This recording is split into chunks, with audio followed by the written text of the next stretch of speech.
Right, in this video, well, in the last video, we talked about density.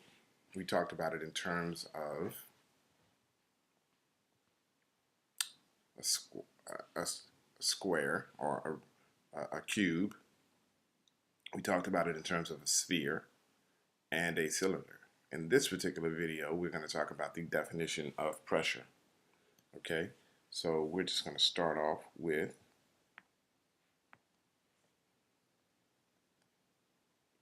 our definition of pressure, and it's going to equal to the perpendicular force over the area that force is being applied to.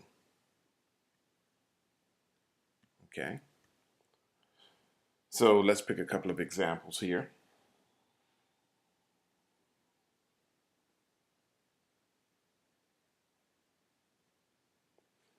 Let's just say that we have,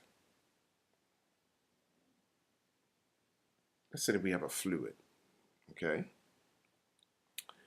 And let's just say we have a liquid.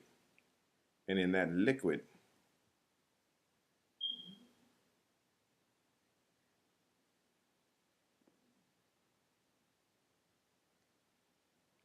we are going to have ourselves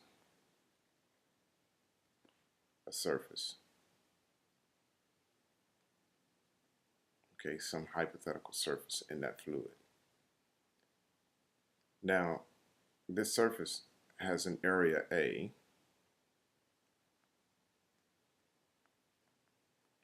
and we have ourselves a perpendicular force.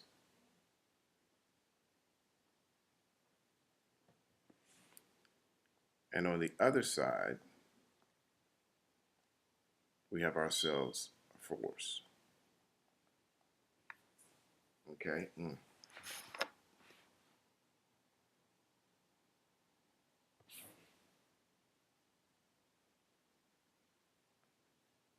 We have ourselves a force. It's still a perpendicular force.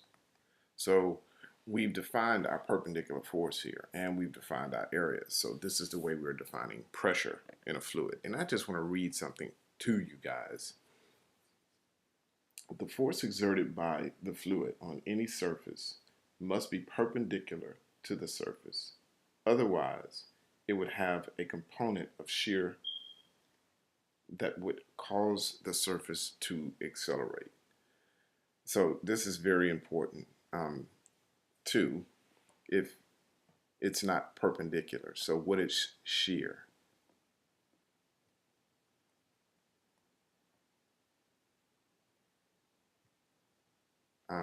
If you apply a force, let's just say that this block is attached to this ground, or this material is attached to this ground, and if you apply a force that's horizontal or parallel, then you get what is known as a shear force, and it causes this block to move from a shape like so to a shape like so. And we're saying that this is not in a fluid. And if this was in this fluid would move. It would accelerate. So this is our definition of pressure.